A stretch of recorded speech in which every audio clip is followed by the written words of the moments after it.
Como obter a salvação? Através dessa mensagem eu quero levar você a refletir como você está diante de Deus. Você tem convicção de que um dia irá morar no céu? Eu quero que você veja comigo o texto base, está no Evangelho de João, capítulo 3, versículo 15, onde está escrito: para que todo aquele que nele crê tenha a vida eterna. E o grande texto áureo da palavra, que se encontra no versículo 16: porque Deus amou o mundo de tal maneira que deu seu Filho unigênito, para que todo aquele que nele crê não pereça, mas tenha a vida eterna. Eu quero levar você a realmente pensar nisso. Você tem certeza da sua salvação? Se o Senhor te chamar agora, para onde você vai? E é sobre isso que eu quero falar. Algumas características daqueles que verdadeiramente vão morar no céu. A primeira é, no versículo 15: para que todo aquele que nele crê tenha a vida eterna.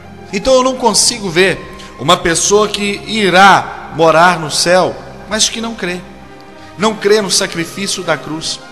Em Lucas capítulo 23, no versículo 42 e versículo 43 diz: e acrescentou Jesus: lembra-te de mim quando entrares no teu reino. Jesus lhe respondeu: em verdade te digo que hoje estarás comigo no paraíso. Aqui nós vemos o ladrão na cruz. Nós vemos onde ele argumenta: olha, nós merecemos estar aqui, mas este homem nada fez. Então ele olha para Jesus e diz: lembra-te de mim quando o Senhor entrar. Porque ele creu em Jesus, mesmo estando na situação que estava. O que eu quero que você entenda e foque comigo? Não existe salvação se a pessoa não crer nela e não crer no sacrifício da cruz. No Evangelho de Marcos 16:15 diz: quem crê e for batizado será salvo, mas quem não crê já está condenado. Veja, o batismo não salva. O texto anterior, nós vemos em Lucas 23, 42 e 43, que o ladrão não teve tempo para frequentar uma classe preparatória, ele não teve tempo para se batizar. Mas, se você tem o tempo e não faz essa opção, aí a questão é outra. Se você não se decide, através da sua convicção no sacrifício da cruz, e cumpre uma ordenança da palavra, que são duas: batismo e ceia. Então, meu irmão, tome cuidado. Aqui diz que quem crer e for batizado, o batismo não salva.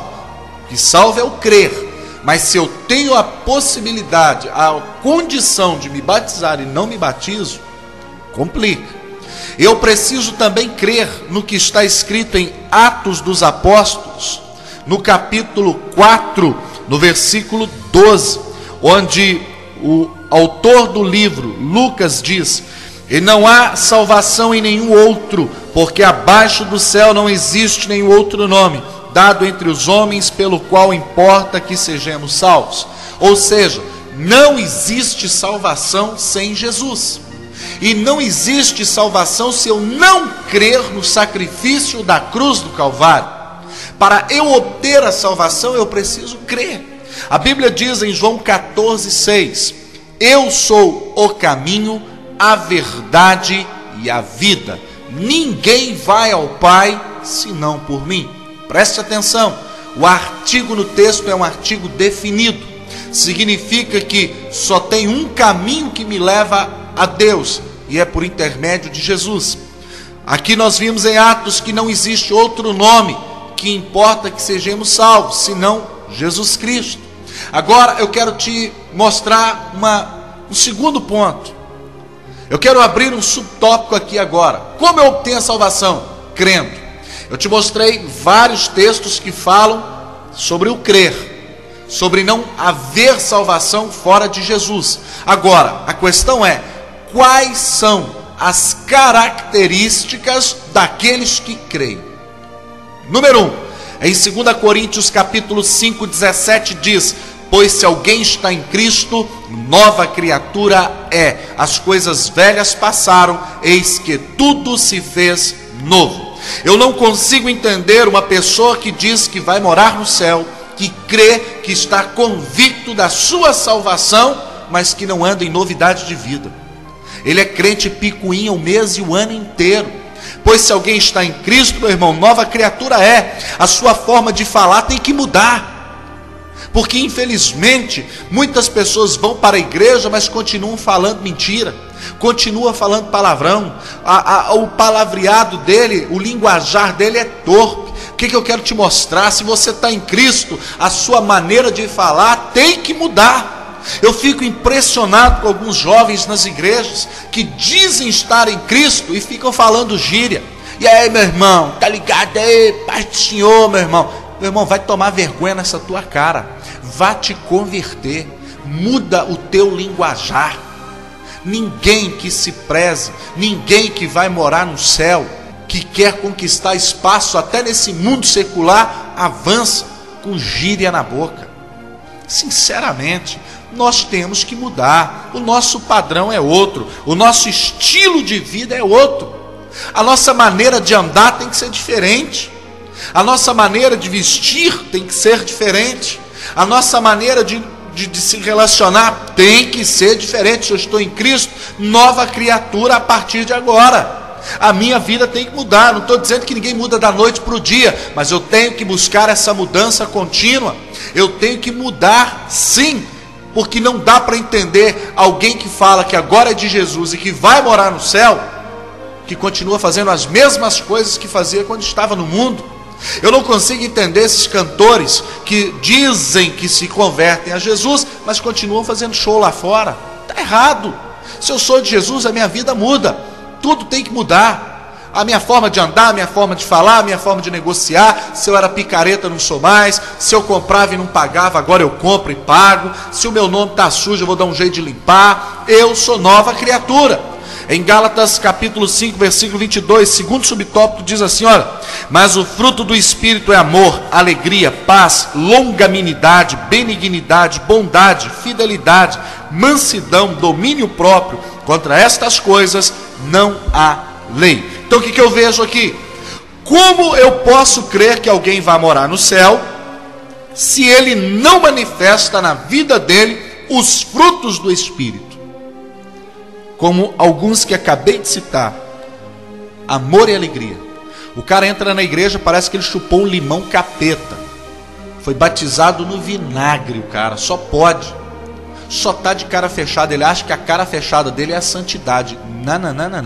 Não é isso que Salomão diz, tá? Quando você vê o livro de Provérbios, ele vai dizer que um coração alegre aformoseia o rosto. Então como que eu posso dizer que vou morar no céu se eu não tenho alegria, se eu não tenho alegria da salvação, se eu não sou longâmino e nem benigno para com as pessoas, não tenho nem uso de bondade, misericórdia? E o que diz mais aqui é que tem que ter domínio próprio. Olha que coisa tremenda isso aqui.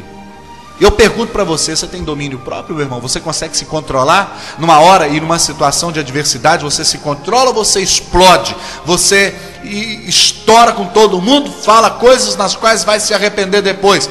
Como você vai morar no céu se você não tem domínio próprio? Você quer ver um bom exemplo? A irmã que toda segunda-feira começa o regime, mas toda segunda tem uma lasanha, então ela diz: não, na próxima segunda. Ela não consegue se dominar na coisa mais simples. Como ela vai conseguir então se dominar numa hora de uma situação de adversidade, na hora de uma luta, na hora que uma situação está complicada? Não vai conseguir. Então o que eu quero que você me entenda?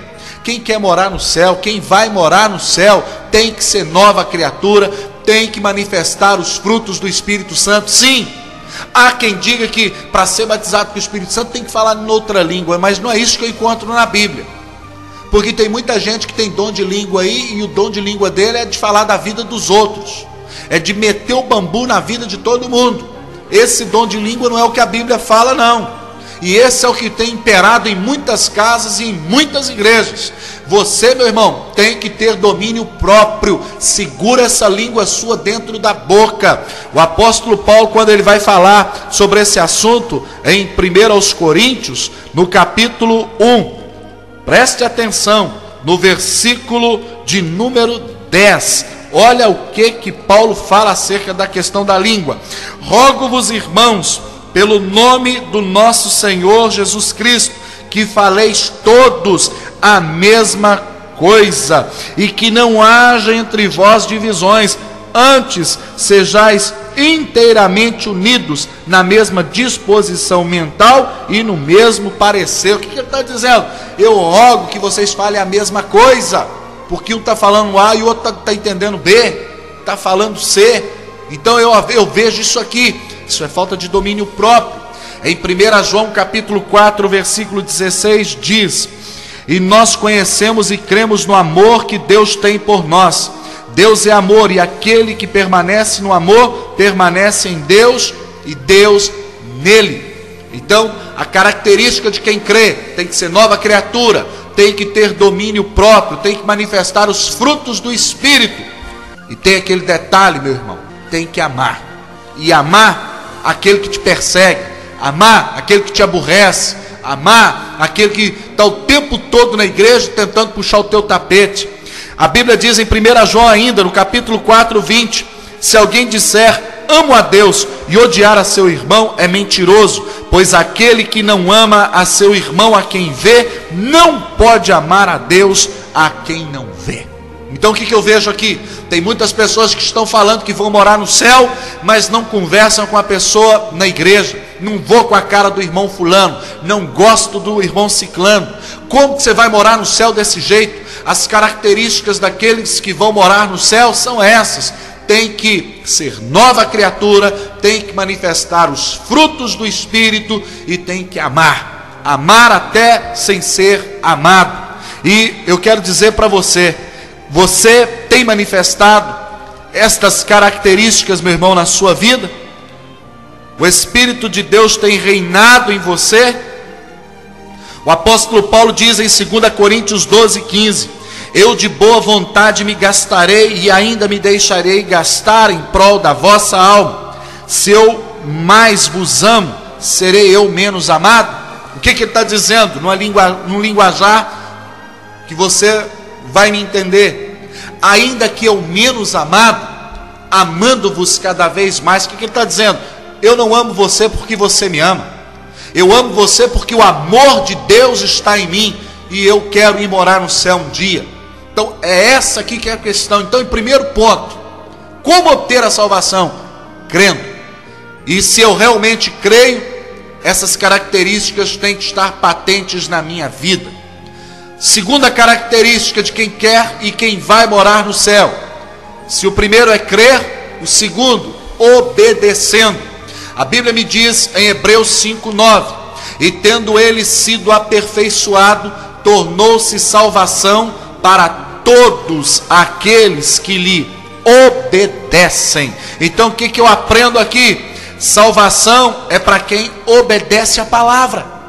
Como você está dizendo que vai morar no céu, meu irmão, se você não obedece?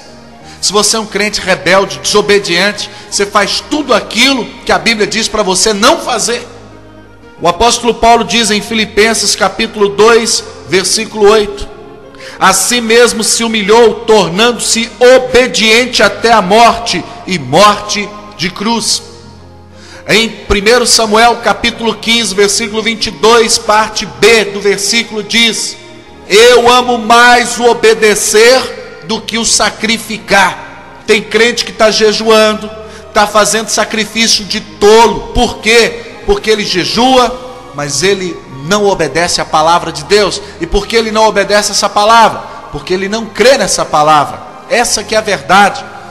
É rebelde com a liderança, ele é rebelde com as pessoas da igreja, ele não tem uma vida devocional na palavra, ele nem conhece a palavra. Então como é que ele vai obedecer a palavra?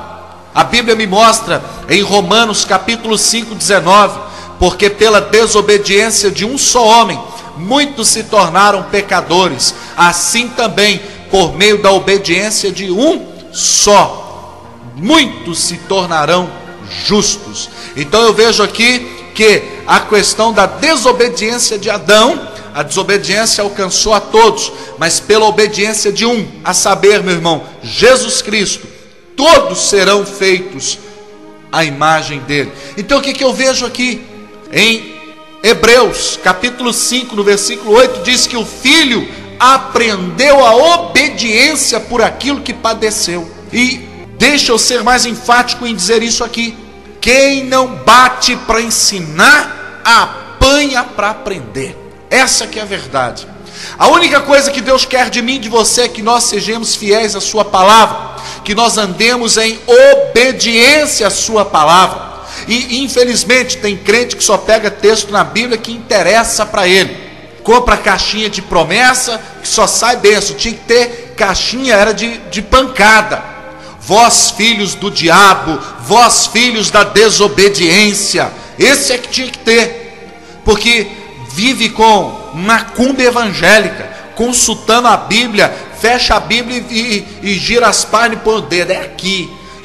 Meu irmão, tem que ter profundidade na palavra, tem que ter uma vida pautada na palavra e principalmente obedecer essa palavra. Na escola secular a gente aprende o ABCD, e na escola espiritual nós aprendemos a obedecer. Você está me entendendo? A Bíblia me mostra também no livro de Efésios capítulo 5, versículo 6: ninguém vos engane com palavras vãs, porque por essas coisas vem a ira de Deus sobre os filhos da desobediência. Sabe por que tem muito crente enganado dentro da igreja, muito crente iludido dentro da igreja? Porque simplesmente, meu irmão, ele não tem conhecimento da palavra. Qualquer um engana ele, e ele desobedece às vezes por falta de conhecimento. A Bíblia me mostra em Mateus 22, 29: errais, não conhecendo as sagradas escrituras, nem o poder de Deus. É por isso que erramos, por falta de conhecimento. E infelizmente eu quero dizer isso aqui: a maioria dos crentes não conhecem a palavra, e muito menos obedecem. Porque se eu não conheço, como que eu vou obedecer? A Bíblia diz para os filhos da desobediência há uma consequência. No livro de Romanos capítulo 6, versículo 23 está escrito: o salário do pecado é a morte, mas o dom gratuito de Deus é a vida eterna em Cristo Jesus. Então o que eu vejo aqui? Olha, morte para aqueles que vivem na prática do pecado. E pecar é desobedecer os mandamentos de Deus, desobedecer a sua palavra. Meu irmão, como é que eu obtenho a salvação? Crendo. E se eu creio, eu preciso ser uma nova criatura, ter os frutos do Espírito, amar mesmo não sendo amado, e obedecendo a palavra, porque a desobediência gera morte. Em terceiro lugar, como obter a salvação? Buscando. A Bíblia me mostra no Evangelho de Mateus 6,33: mas buscai, pois, em primeiro lugar o reino de Deus e a sua justiça, e todas as demais coisas vos serão acrescentadas. E a minha pergunta é: você tem buscado a Deus em primeiro lugar? Deus tem sido a prioridade na sua vida? Você tem realmente, meu irmão, abrido mão das demais coisas para priorizar a obra de Deus? Infelizmente eu quero dizer que não. Se é o capítulo final da novela, tchau culto. Se é o último jogo do campeonato, tchau culto. Porque dizem, culto tem todo dia, final de novela e de campeonato é uma vez só. E abrem mão de Deus e se esquecem de Deus com muita facilidade. Infelizmente, muitas pessoas vão perder o melhor de Deus porque não o buscam em primeiro lugar. E a Bíblia me mostra a questão da priorização do reino de Deus, que não é, infelizmente, observada por muitos. Em Jeremias capítulo 2, versículo 11 ao 13 diz: houve alguma nação que trocasse os seus deuses, posto que não eram deuses? Todavia o meu povo trocou a sua glória por aquilo que é de nenhum proveito. Espantai-vos disto, ó céus, e horrorizai-vos, ficai estupefatos, diz o Senhor, porque dois males cometeu o meu povo. A mim me deixaram e o manancial de águas vivas, e cavaram cisternas rotas que não retêm as águas. Sabe o que eu vejo aqui? O que Jeremias está dizendo? Será que existe uma nação que troque o seu Deus, ainda que esse não é Deus? Eles não trocam. Meu irmão, eles não abrem mão daquilo que eles gostam por causa de Deus, não. Se eles têm um baile e o culto, eles vão para o baile. Se você chamar eles para a igreja, eles vão rir da sua cara. Mas você não. Toda vez que eles te chamam, você está lá. Você não prioriza Deus, você não valoriza as coisas de Deus, é coisa nenhuma. A sua prioridade é outra. Deus é segundo plano para você. Você só lembra de Deus, meu irmão, quando a sua barriga dói. Você só se lembra de Deus quando você está na crise. Você só faz campanha, meu irmão, quando você está enfrentando alguma dificuldade. E aí você é aquele crente, o caçador da bênção perdida. Mas a Bíblia vai além. Em Marcos 16, 17 diz que os sinais seguem aqueles que creem. Os sinais seguirão os que creem. Eu não tenho que correr atrás de bênção, não. Eu não tenho que ficar correndo de igreja em igreja atrás de campanha, não. As bênçãos é que vão correr atrás de mim, se eu priorizar o meu Deus. Mas infelizmente não é isso que acontece. A Bíblia também me mostra em Jeremias 2,32: acaso se esquece a virgem dos seus adornos, ou a noiva do seu cinto? Todavia o meu povo se esqueceu de mim por dias sem conta. Pessoas que realmente se esqueceram de Deus, não se lembram de Deus, não querem nada com Deus, enquanto estão bem. Porque quando a crise chega, quando o problema chega, aí elas querem Deus. O salmista declara no Salmo 23,6: bondade e misericórdia certamente me seguirão todos os dias da minha vida, e habitarei na casa do Senhor para sempre. O que ele está falando aqui? Eu quero estar na tua casa, Deus, porque eu quero te buscar para sempre. Eu quero estar diante de ti sempre. Eu não quero estar na sua presença só de vez em quando, não. O Salmo 27, versículo 4 diz: uma coisa peço ao Senhor e a buscarei, que eu possa morar na casa do Senhor todos os dias da minha vida, para contemplar a beleza do Senhor e meditar no seu templo. Coisa maravilhosa. Mas muitas pessoas não querem essa busca, não querem estar na casa de Deus, não querem ter essa comunhão com o Senhor. Infelizmente não. O salmista declara no Salmo 122:1: alegrei-me quando me disseram, vamos à casa do Senhor. Infelizmente, para muito crente, quando você fala, irmão, vamos no culto hoje? Ai, hoje não. E eles murmuram, eu estou cansado, é meu pé que está doendo, é minha coluna, eu trabalhei demais hoje. Quem sabe aquele não seria o seu último culto, querido. Ninguém sabe quando vai partir desta terra. Nós só sabemos que um dia vamos. O que eu quero que você me entenda através dessa palavra é: busque a Deus, queira estar sempre na casa, na presença de Deus. Não sabemos quanto tempo temos. Priorizemos então o reino de Deus e a sua palavra. Busque ao Senhor. No Salmo 134:1 está escrito: bendizei ao Senhor, vós todos os servos do Senhor, que assistis na casa do Senhor nas horas da noite. O que eu estou vendo aqui? Estar na casa de Deus, buscar essa presença, buscar essa comunhão, é o meu dever e seu. A Bíblia me diz em Isaías 55, versículo 6: buscai ao Senhor enquanto se pode achar, invocai-o enquanto ele está perto. A hora de buscá-lo é agora, a hora de priorizar a sua palavra é agora, porque haverá um dia em que vamos ouvir: não vos conheço, apartai de mim, você que não quis me buscar, você que não me priorizou, você que não amou a minha palavra. A Bíblia diz em Jeremias 29:13: buscar-me-eis e me achareis quando me buscares de todo o vosso coração. A busca por Deus tem que ser agora. Devemos buscar a Deus hoje, porque amanhã pode ser tarde demais. Como eu obtenho a salvação? Em primeiro lugar, crendo. Se eu creio, tenho que ser nova criatura, tenho que manifestar os frutos do Espírito, tenho que amar mesmo não sendo amado. Em segundo lugar, como eu obtenho a salvação? Se eu creio, então eu preciso obedecer. A salvação de Deus é para quem obedece. A salvação não é para quem sacrifica, é para quem obedece. Porque não adianta sacrifício sem obediência, porque o salário dos desobedientes é a morte. Em terceiro lugar, como é que eu obtenho a salvação?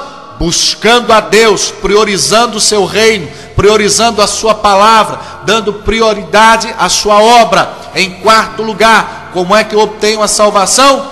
Trabalhando. Trabalho, meu irmão, a obra é resultado de trabalho, porque infelizmente quem não trabalha dá trabalho.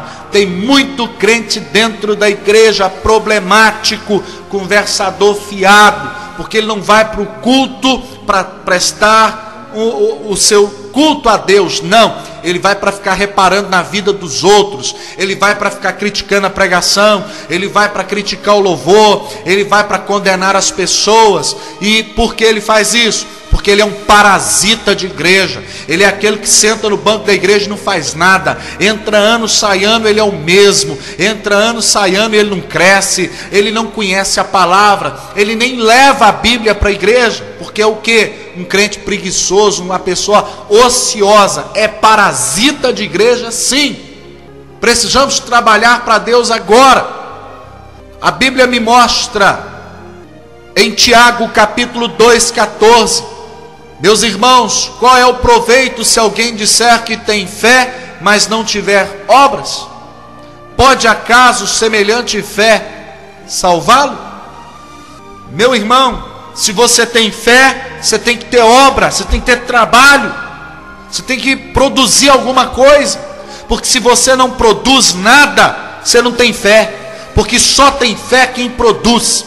E quando nós olhamos as passagens bíblicas que tratam do assunto, nós vamos ver Paulo também dizendo aos Gálatas, no capítulo 2,16, sabendo contudo que o homem não é justificado por obras da lei, e sim mediante a fé em Cristo Jesus, também temos crido em Cristo Jesus para que fôssemos justificados pela fé em Cristo, e não por obras da lei, pois por obras da lei ninguém será justificado.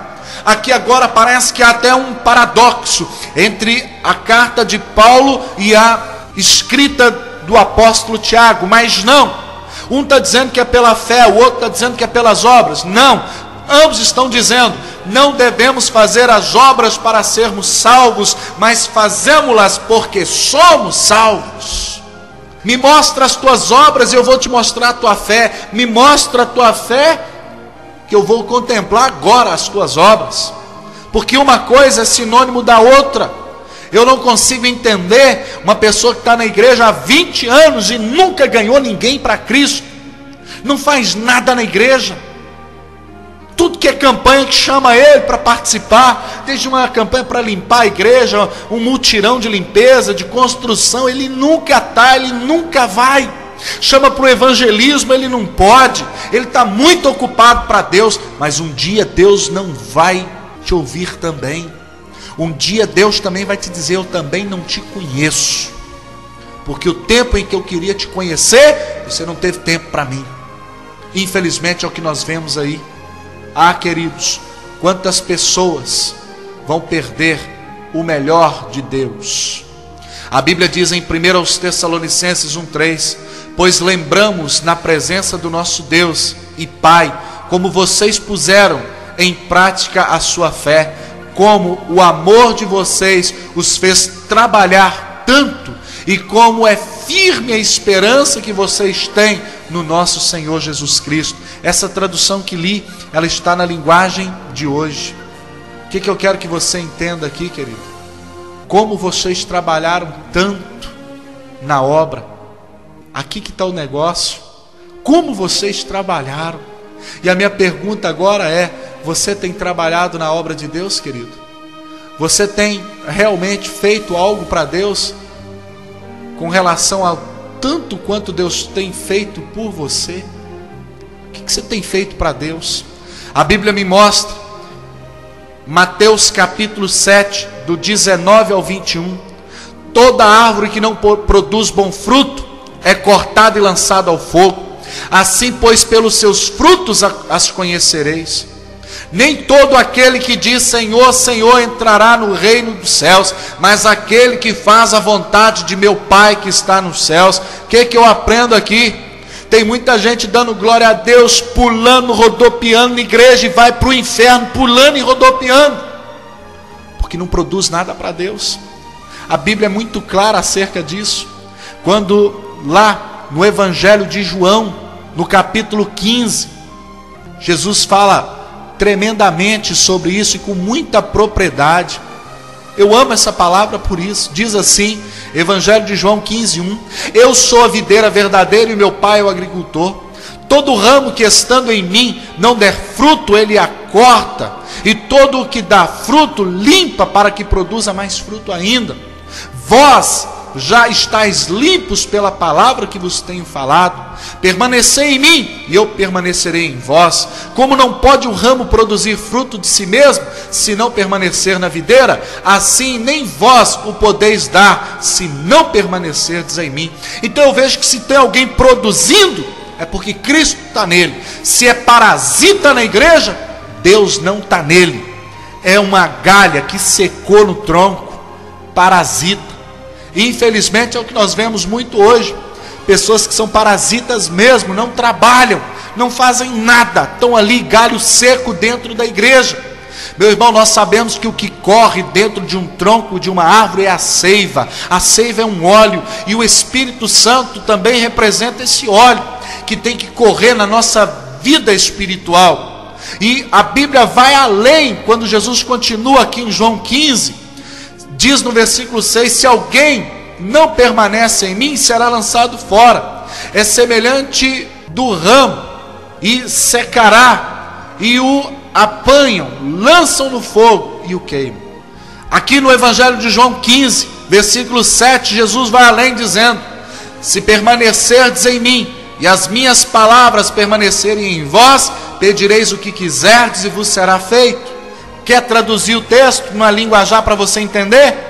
Se você produzir fruto e tiver intimidade comigo e me pedir alguma coisa, eu trago a existência para te abençoar. Por quê, meu irmão? Porque você tem crédito.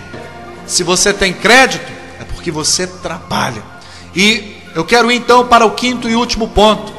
Como obter a salvação? Crendo. Se eu creio, tenho que manifestar as características, ser nova criatura, ter os frutos do Espírito, amar sem ser amado. Em segundo, obedecendo, porque ele ama mais o obedecer do que o sacrificar, porque o salário para quem desobedece é a morte. Em terceiro, como obter a salvação? Buscando o seu reino, buscando estar na sua presença, priorizando a sua casa. Em quarto, como obter a salvação? Trabalhando, porque quem não trabalha, dá é trabalho. Não seja parasita de igreja. Em quinto lugar, como obter a salvação? Confiando em suas promessas. Tremendo isso aqui. Eu preciso confiar nas promessas. Qual é a maior promessa de Deus para mim e para a sua vida? João 14:1 diz, não se turbe o vosso coração, credes em Deus, crede também em mim. Na casa de meu pai há muitas moradas, se não fora, eu não vos teria dito, pois vou preparar-vos lugar. E quando eu for e vos preparar lugar, voltarei e vos receberei para mim mesmo, para que onde eu estou, estejais vós também. Eu creio que um dia meu Jesus vai voltar para buscar a sua igreja. Eu creio que a qualquer momento essa trombeta vai soar, e nós vamos estar para sempre junto dele. Eu creio nas promessas. Como eu obtenho a salvação? Crendo que um dia o meu Jesus virá. Ah, meu irmão, a Bíblia diz em João 14:6, como já li, eu sou o caminho, a verdade e a vida. Ninguém vai ao Pai senão por mim. Eu creio nessa palavra, eu creio nessa promessa. Só tem um meio de eu ir a Deus, pelo caminho que é Jesus. E nós precisamos amar esse caminho. Como diz o hino, se eu amo a mensagem da cruz, até morrer eu a vou proclamar. Levarei eu também minha cruz, até por uma coroa trocar.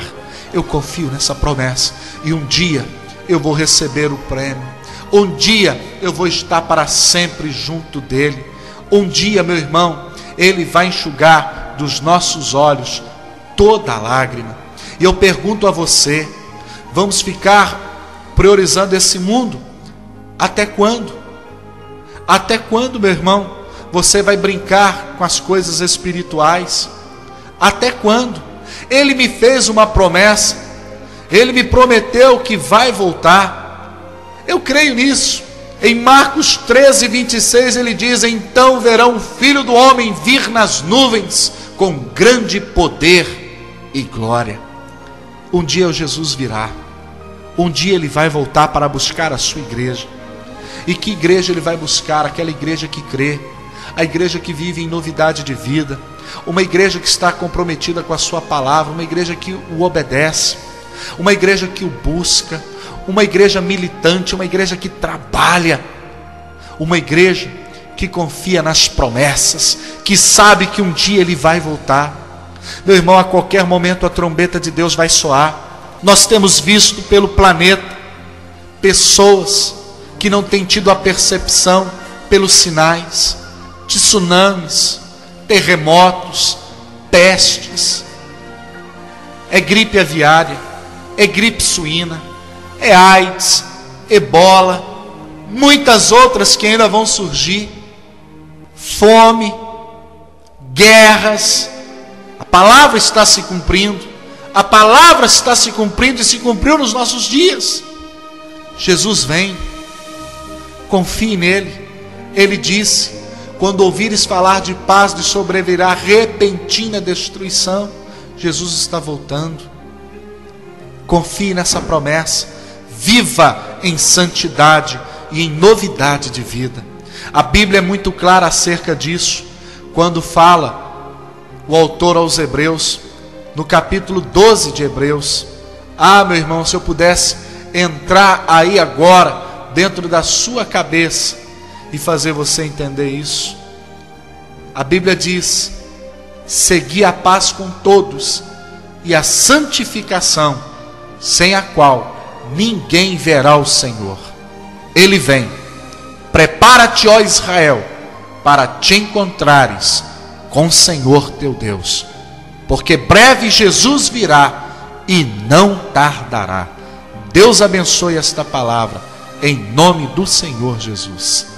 Amém.